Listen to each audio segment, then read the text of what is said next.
Gencar disebut sebagai selingkuhan pengusaha Koapek yang juga mantan suami dari selebgram Ayu Soraya, nasib Dinar Candy dipertaruhkan usai polisi menetapkan status Koapek sebagai tersangka kasus dugaan pemalsuan dokumen kapal dan penggelapan dalam jabatan.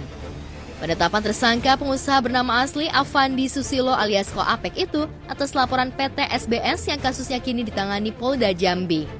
Sontak penetapan status tersangka Koapek itu membuat netizen auto ramai-ramai menyoroti sosok Dinar Candy yang pernah sesumbar jika Koapek kekasihnya itu kebal hukum. Hal itu dikatakan disc joki tanah air di Instastory-nya belum lama ini. Dalam video yang beredar dengan sesumbar, Dinar menantang netizen yang bisa memenjarakan Koapek. Dinar mengungkapkan kalau netizen selama ini hanya tahu kalau dirinya hanyalah seorang DJ dan selebriti yang kerap bikin konten seksi. Tanpa tahu bagaimana cara Dinar melindungi orang yang ia cintai dari permasalahan kasus hukum yang dihadapinya. Bisa jadi orang yang dimaksud Dinar Candy adalah Koapek kekasihnya. Lantas akankah Dinar Candy juga bakal terseret kasus hukum Koapek? Mengingat selama ini, artis yang kerap berpenampilan seksi itu sering mendapat hadiah barang mewah pemberian dari Koapek. Belum lama ini, Dinar mendapat hadiah super mewah, yakni mobil sport warna kuning yang harganya diduga mencapai miliaran rupiah. Wah! Emang apa?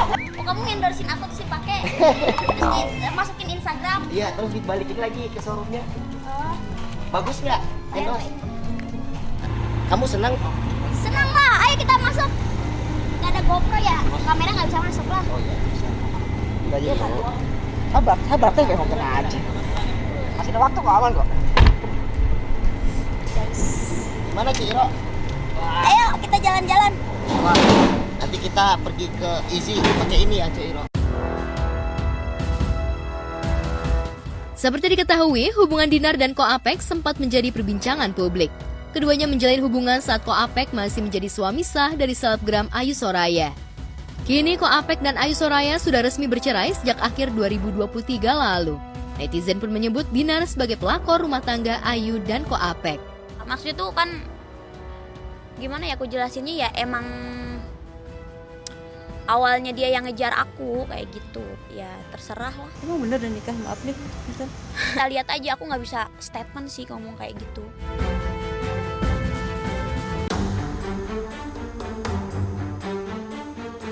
Beralih ke kasus hukum lain, kabar keretakan rumah tangga Aditya Zoni dan istrinya Yasmin O belakangan menghebohkan publik. Secara mengejutkan, Yasmin O telah melayangkan gugatan cerai kepada Aditya Zoni di Pengadilan Agama Cibinong pada 8 Mei 2024 lalu.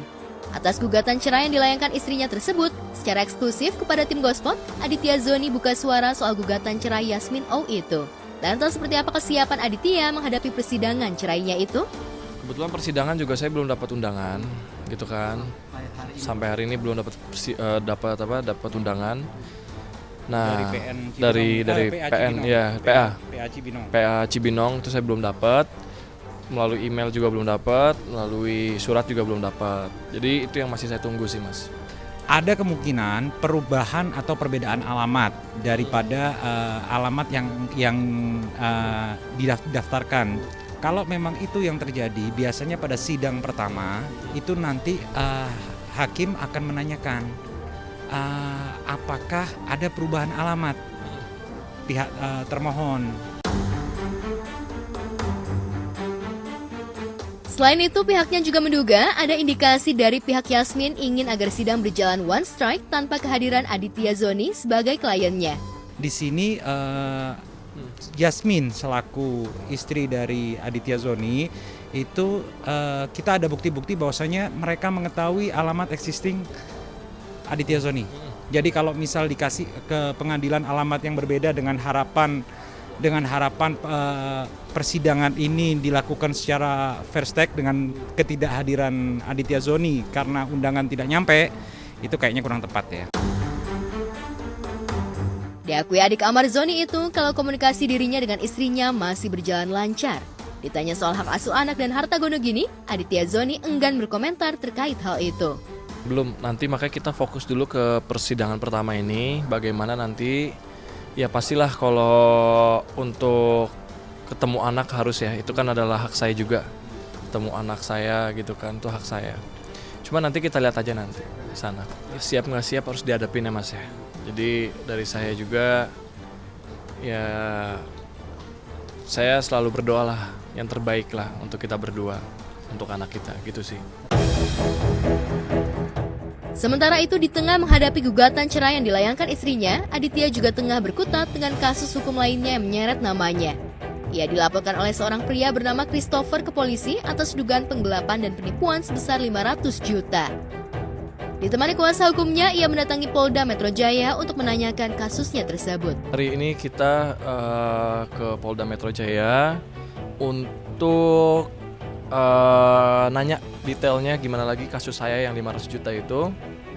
Perkembangannya seperti apa, karena ini menurut saya juga udah terlalu lama ya Bang ya.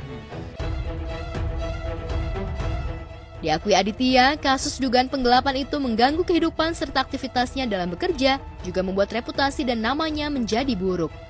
Dengan bukti-bukti kuat yang ia miliki, ia pun siap melaporkan balik pelapor atas dugaan pemalsuan produk skincare miliknya. Kita ke depan, kita akan, apabila ini sudah selesai untuk laporan 500 juta, kita dengan bukti laporan ini kita akan melaporkan balik. Ada langkah upaya hukum. Pasti kita akan lakukan upaya hukum untuk melaporkan kedua belah pihak pelapor yang saat ini, termasuk si Mulyono dan Imam Fauzi. Iya. Iya, karena ini cukup ini ya Mas ya, mengganggu saya juga, pekerjaan saya, terus nama baik saya juga.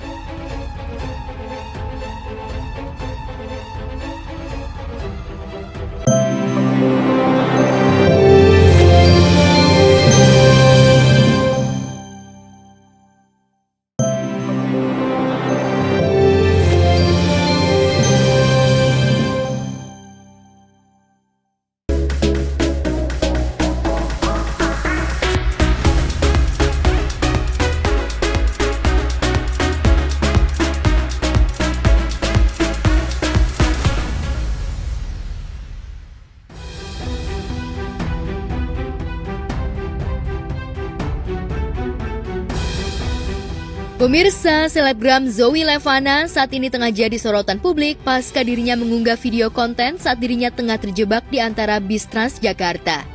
Zoe mengunggah video saat dirinya terjebak di dalam mobil dan mengaku panik. Dalam video yang diunggahnya, Zoe mengaku tak sengaja berkendara dan masuk jalur busway. Zoe juga sempat keluar mobil menunjukkan situasi yang tengah dihadapi saat itu, di mana mobilnya terapit di antara busway. Zoe mengaku dirinya panik lantaran mobilnya tak bisa bergerak dan harus menunggu sampai 4 jam. Guys, aku nyangkut. Oke, bentar, kita coba turun ya, maksudku apa? Ini ya, lihat ya. Kita nggak sengaja ke jalur busway karena mama salah nyetir. Di depan ada bus dan dia nggak jalan dari tadi. Di belakang juga ada bus, jadi kita stuck dan kita di sini ada ini, jadi kita nggak bisa jalan, guys. Dan kalian tahu nggak, ini tuh sampai depan, jadi depannya itu busnya itu full banget, ada banyak banget, nggak mungkin bisa jalan ini, panas juga ini. Ini kan gede, ini mobilku kecil dan di situ semua bus lagi sampai belakang. Oh my god. Like, can you guys help me? Like, solusinya gimana? Please komen di bawah. Saya panik ini 4 jam katanya ini sampai jam. Apa ya? Nanggapin apa? Menanggapi itu dia kan masuk jalur busway. Aku nggak tahu, tapi yang pasti kalau masuk jalur busway sih nggak boleh. Cuman aku nggak tahu yang lagi katanya ini aku nggak tahu. Jadi kayak kalau misalnya masuk jalur busway ya salah sih menurutku. Jadi dia pribadi dia lah mau cari simpati dari netizen atau emang dia beneran kejepit. Aku rasa juga hal yang susah ya buat konten di antara dua busway yang terjepit itu juga hal yang nggak logika juga. Kalau bukan kecelakaan mah apa gitu. Jadi masuk buat konten juga kayak gitu ya, aku nggak tahu, tapi intinya ya kita jangan terlalu ekstrim lah kalau lagi ngendara ataupun lagi masuk jalur busway, harusnya jangan, itu aja sih. Selebgram ada aja kelakuannya. Diapit di jalur busway oleh mobil-mobil, waduh itu yang gimana ya, kita mau marah tapi orangnya cantik, kita mau nggak marah cuman dia agak salah. Tapi perlu diperhatiin, memang di sini agak-agak bingung nih, karena bisa jadi ada yang bilang ini untuk konten atau ini kejadian nyata. Tapi kalau dilihat dari videonya sih ya, sepertinya ini ada sesuatu di balik kejadian ini. Jangan pernah ngambil jalur busway, itu kan nggak boleh memang. Cuman mungkin dia ngerasa selebgram kali dan cantik gitu, jadi dia kayak suka-suka gue lah, bebas berbuat. Tapi nggak boleh ya non, itu tetap salah. Nah, aku nggak tahu kakak itu tahu atau enggak tentang peraturan menerobos jalur busway. Dan kalau memang terjadi atau ini sebuah konten, ini sangat disayangkan ya sebenarnya. Dan untuk kedepannya semoga para konten kreator atau public figure lebih bijak lagi dalam membuat konten supaya tidak terjadi kegaduhan di netizen, karena ternyata di konten tersebut malah memuncak nih emosi para netizen karena mungkin kesalahan itu. Alih-alih panik dan meminta tolong dicarikan solusi, Zoe justru mendapat beragam komentar dari netizen. Kepanikan yang diungkap Zoe justru tak menuai simpati netizen. Cukup wajar tentunya mengingat jalur busway harus steril dari pengguna kendaraan pribadi. Jalur tersebut memang hanya dikhususkan untuk bis Transjakarta saja. Sejumlah netizen pun menyayangkan sikap Zoe yang tak terlihat merasa bersalah. Di lain tempat, gara-gara persoalan warisan, seorang anak di rumah dusun Gadungan, Desa Karanganyar, Malang, Jawa Timur yang diketahui bernama Hoirul Ramadhani, tega merobohkan rumah orang tuanya. Dari video yang beredar di media sosial, terlihat video sebuah rumah yang tengah dihancurkan dengan menggunakan alat berat bulldozer hingga rata dengan tanah. Sangat sering sekali terjadi ya hal seperti ini. Jadi saya jadi teringat pesan ibu saya. Beliau pernah mengatakan bahwa ibu bapak tidak meninggalkan harta yang banyak, tapi ibu bapak sudah meninggalkan ilmu dan juga keterampilan untuk anak-anaknya. Insya Allah itu bermanfaat dunia akhirat. Ya Allah, na'udzubillah min zalim, mudah-mudahan tidak terjadi pada diri kita, anak keturunan kita maupun keluarga kita yang lain. Ya Allah, mudah-mudahan kita dilindungi dari perbuatan tersebut. Jadi siapapun kalau punya persoalan, kalau punya permasalahan dengan orang tua, diselesaikanlah dengan cara musyawarah, diselesaikan dengan cara baik-baik. Tetap santun, tetap menghormati kedua orang tua. Apapun yang terjadi, orang tua sudah mendidik kita, membesarkan kita dengan cinta kasih sayang. Kalau dari aku pribadi, aku aja nih yang gak bisa menjadi apa-apa. Bahkan aku belum bisa menjadi siapa-siapa. Minimal berbakti pada kedua orang tua itu eksistensi dong, kelihatan. Jangan bikin orang tua kecewa. Suatu saat kalian pasti nangis, bakal tobat sendiri, mengingatkan kelakuan kalian seperti saat ini. Teruntuk kalian yang gak pernah mendapat warisan dari orang tua kalian, sabar.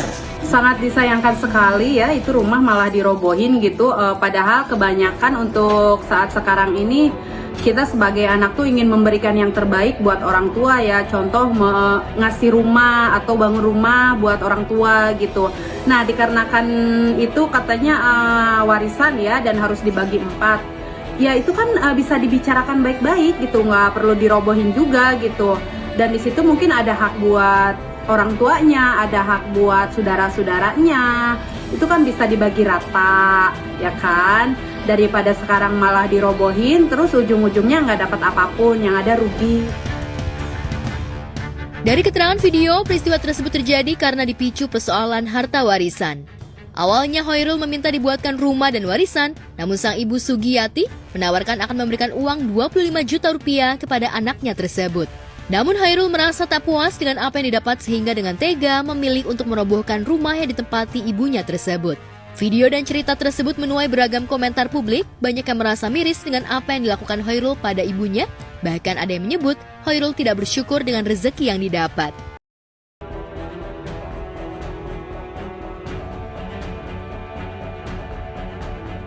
Pemilik akun di media sosial yang diduga mencemarkan nama baik Sarwendah Tan mulai bereaksi, salah satu diantaranya muncul dengan permintaan maaf telah membuat Sarwendah dan keluarga tidak nyaman. Perempuan berkacamata sebagai pemilik salah satu akun yang disomasi Sarwendah tak hanya meminta maaf, ia juga membuat surat pernyataan sebagai bentuk penyesalannya. Lantas bagaimana dengan tanggapan Sarwendah?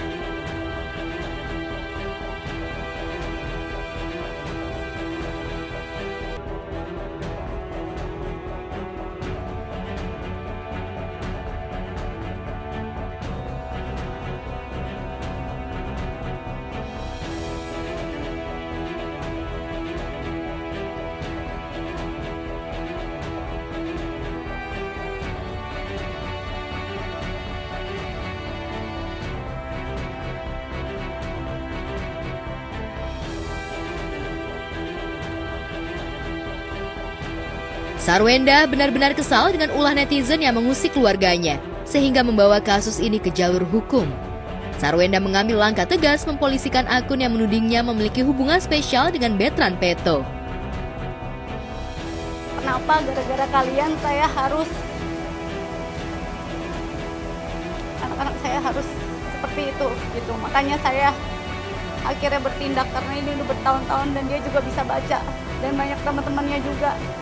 Jadi kalau misalnya kalian berpikir seperti itu, kalian coba di posisi saya sebagai seorang ibu yang tidak mau membedakan semuanya tapi malah di framing yang lain kepada orang-orang yang selalu memframing saya seperti itu. Jadi sekarang ini Sarwenda sangat-sangat tidak mau sebenarnya berurusan dengan hukum. Dia tetap membuka pintu maaf buat semuanya, tetapi mohon sekali lagi jangan salah artikan ya kebaikan Sarwenda ini ya, tapi mohon dimanfaatkan supaya semua bisa baik-baik saja.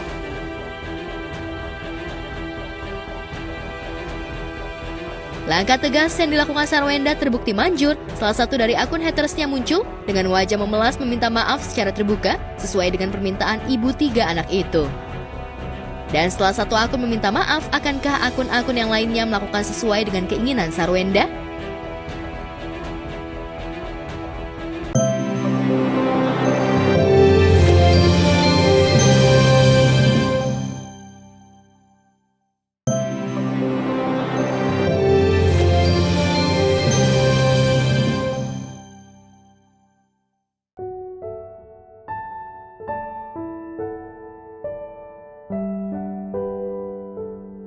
Kepedihan masih dirasakan oleh Deswita Maharani dan Ferry Mariadi yang kemarin menggelar tahlilan hari ketiga ayah Deswita, Zainul Afendi, yang meninggal akibat penyakit kanker stadium 4 Sabtu 18 Mei lalu.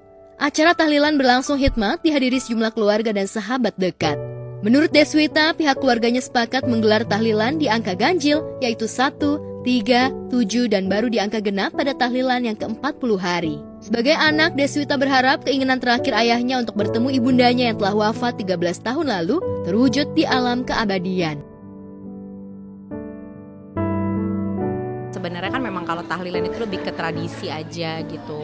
Jadi kemarin itu kita ngambilnya di hari-hari ganjil, di hari pertama kemarin papa, terus hari ini hari ketiga, insya Allah nanti hari ke-7 sama 40 hari sama 100 hari, biasanya sih gitu ya. Ya pastinya sih aku mengucapkan terima kasih juga untuk semua teman-teman, semua sahabat, saudara yang sudah datang takziah, datang ke tahlilannya almarhum papa, teman-teman media juga yang sudah menyempatkan diri nungguin dari tadi.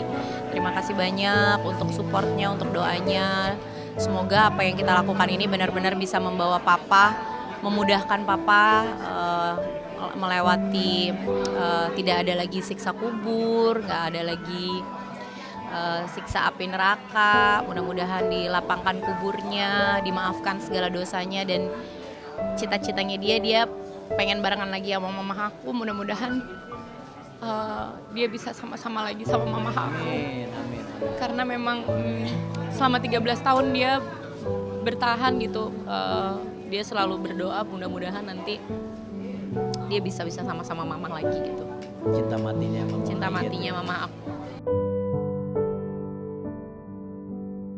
Sebagai menantu, Ferry merasa puas lantaran pernah tinggal serumah dengan ayah mertuanya yang akrab disapa Ato. Selama 2 tahun, Ato tinggal bersama anak, menantu, dan cucunya. Ferry mengaku selalu mengawal pola makan dan istirahat Ato. Lantas, apalagi kenangan indah yang tak bisa dilupakan Ferry tentang sang ayah mertua? Yang dilakukan oleh saya, yang menganggap seperti papa sendiri, kewajiban saya sebagai menantu ya saya lakukan. Terus papa juga tidak pernah membeda-bedakan yang mana anak yang mana mantu. Terus kalau yang paling melekat ingatan di saya sih kan papa itu juga baru hampir 2 tahun tinggal di saya. Sebelumnya kan tinggalnya kan di sini. Terus jadi kumpul, ada cucu juga. Saya bilang rame deh di rumah. Akhirnya ya udah coba dulu ya. Ya udah sok nggak apa-apa. Terus alhamdulillah betah. Jadi ya apa ya bisa dibilang jimat kita ini aku kumpulin gitu di rumah. Ayo kumpul deh. suka nggak suka kita, pokoknya kita kumpul deh yang penting. Jadi saya juga ngontrolnya gampang, terus gizinya juga kita insya Allah tercukupi, kebutuhannya insya Allah tercukupi. Terus sholat Jumat juga saya ada teman boncengan pakai motor gitu. Terus kalau sering ngobrol-ngobrol soal pandangan-pandangan menurut agama, kan beliau ilmu agamanya tinggi. Tak cuma Deswita dan Ferry yang merasa kehilangan, Abai putra mereka pun belum bisa melupakan saat-saat terakhirnya bersama Ato di rumah sakit. Abai mengaku kangen jalan-jalan dan makan bakso bersama Atonya. Putra sematawayang Deswita dan Ferry itu pun kangen kejahilan Atonya. Alhamdulillah Abai sempat ketemu, sempat dipegangin tangannya, ngobrol, bercanda. Karena biasanya ada kegiatan yang lucu banget. Dulu tuh waktu Atonya masih sehat, dia kan seneng jajan bakso. Ya Bay ya? Kalau bakso siapa yang bayarin? Ato. Itu cucu kesayangannya Ato. Iya. Itu ya. Terus setiap kali sekolah kan pasti pamit kan. Itu pasti dia kayak Abai ngetok pintu. Atau aku berangkat ya gitu. Terus iya sayang, aduh cucu Ato ganteng, soleh gitu. Karena kan kamarnya tuh seberang-seberangan depan kita gitu. Abai ingat Ato nggak? Ingatnya kalau Ato suka bilang apa? Suka beliin apa? Bakso. Terus apa lagi? Nasi goreng. Kalau berantem apa sama Ato? Ato nggak boleh duduk situ, gimana? Iya. Rebutan ayam. Iya. Rebutan jeruk gitu. Ya bercanda sama Atonya.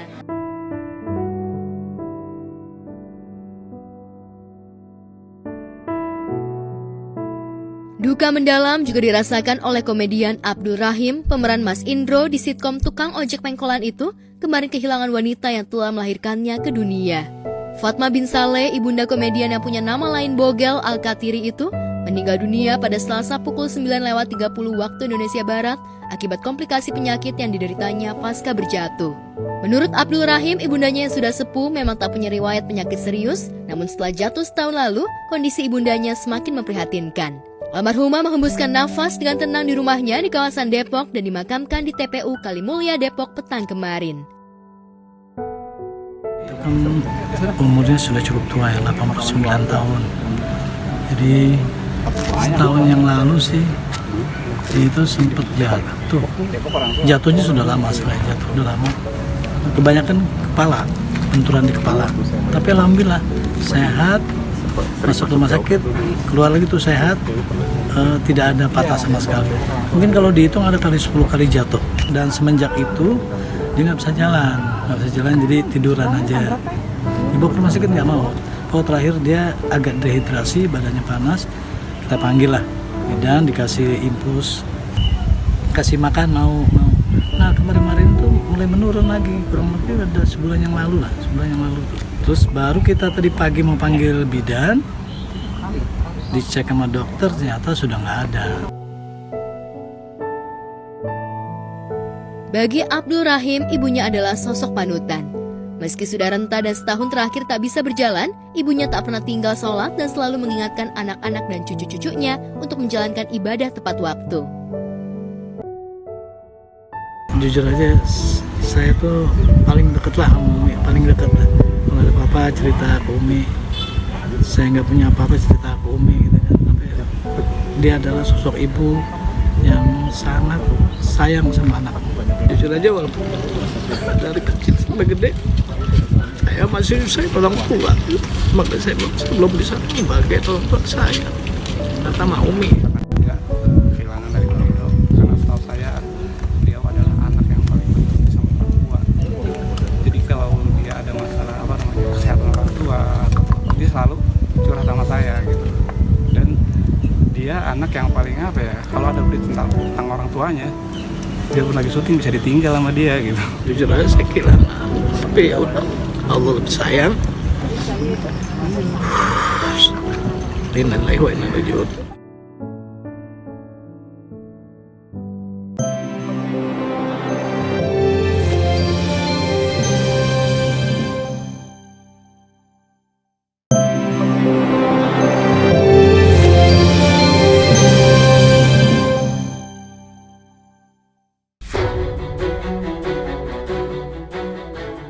Demi bisa bisa makan dan menyambung hidup ke depan, seorang gadis di Indramayu, Jawa Barat rela menyamar menjadi pria agar bisa diterima menjadi kuli. Sophia Supriyatin, gadis Indramayu yang harus hidup prihatin karena terpaksa berpenampilan seperti laki-laki dan bekerja menjadi kuli bangunan agar bisa menghidupi dan menyekolahkan adiknya Samsul Ramadan yang berusia 15 tahun. Sophia tak mau adiknya termasuk anak pintar di sekolahnya itu harus putus sekolah karena ketiadaan biaya. Ini sih ikut bangunan sih, kerja bangunan tadinya iya. Perempuan ikut bangunan? Iya, ikut bangunan Kuat? tadinya iya. Kuat biasanya. Apa aja itu bangunan tuh? Ngerjain apa? Apa aja? Apa aja? Diadukan, diadukan gitu ya? Iya. Dapat upah berapa itu? Kadang-kadang sehari dari pembayaran 80 sampai sekarang 120-an. 120 per hari itu ya? Iya, per hari. Tiap keren. Dia berjuang untuk keluarganya. Ya, jadi salut untuk gadis tersebut. Mau berbeda mengidentifikasi wajahnya menjadi seorang lelaki. Nah, itu diacungi jempol lah.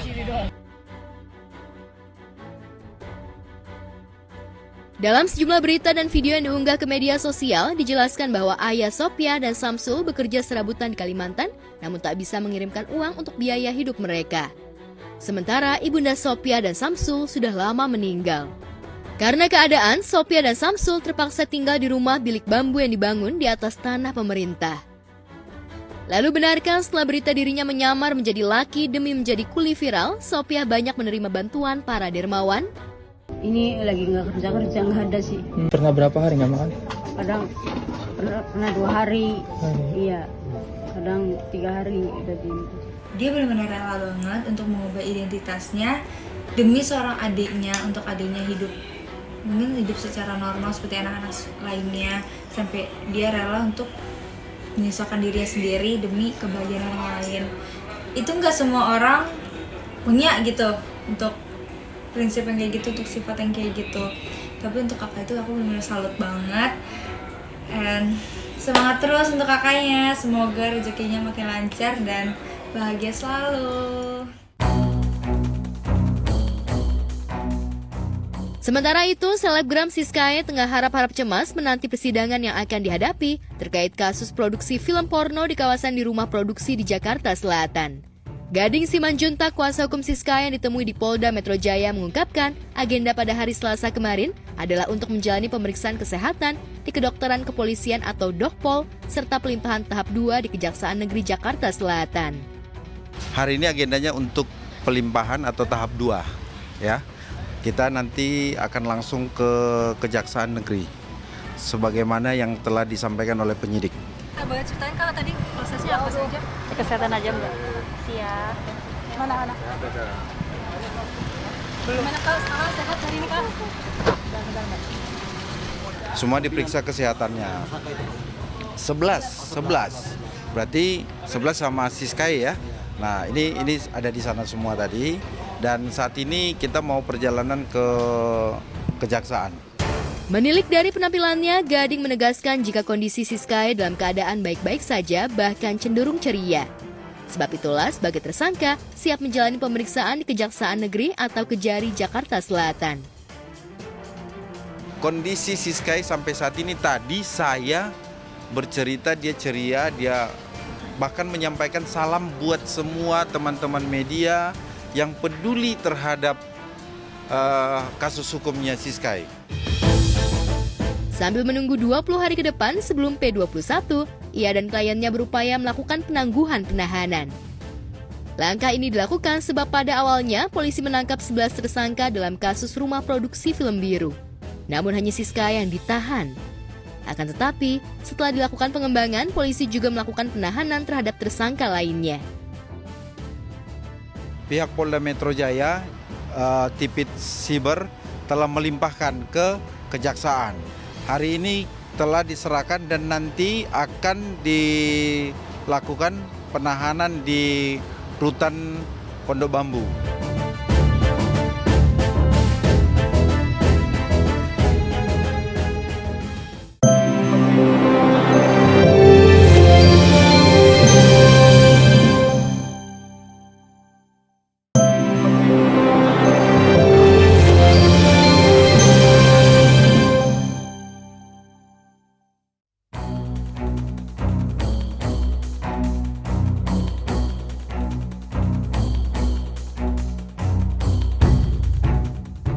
Seminggu lebih menjadi most wanted wartawan dan sejumlah akun gosip, aktor Andrew Andika akhirnya muncul di muka publik. Kemarin petang, Andrew hadir latihan bola bersama sejumlah artis di sebuah lapangan di kawasan Senayan, Jakarta Pusat. Andrew buru-buru menghindari awak media begitu usai latihan. Mengenakan kaos bernomor punggung 33, Andrew yang tak bisa menerobos kerumunan wartawan akhirnya buka mulut. Aktor berdarah Sunda Amerika Jerman itu meminta didoakan wartawan agar keluarganya baik-baik saja. Mas Andrew, komen sedikit aja Mas Andrew, kemarin kan kabarnya istrinya Tengku Dewi katanya Mas Andrew ada selingkuhan. Mas Andrew, klarifikasi aja biar nggak berat sebelah Mas Andrew. Nah, kan dari Mas Andrew belum bicara.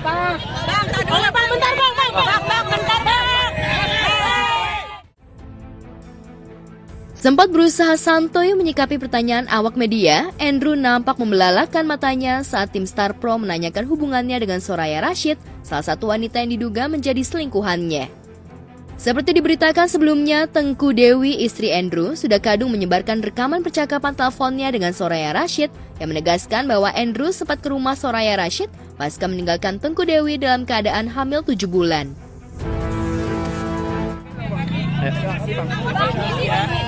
Rapi bang. Minta buat semuanya, makasih udah datang ya. Minta doain aja yang terbaik. Makasih ya. Tapi udah ada komunikasi sama Tengku belum sih? Katanya kemarin. Gimana bang? Apa bener bang? Ya, sama Soraya Rashid gimana bang? Bang, maaf bang. Udah ya. Soraya gimana bang? Bang, udah ada omongan ke istri belum sih bang? Bang, udah ada omongan ke Tengku belum sih bang? Bang, udah ada pertemuan belum sih atau omongan ke Tengku bang? Katanya kan mau mengajukan gugatan bang.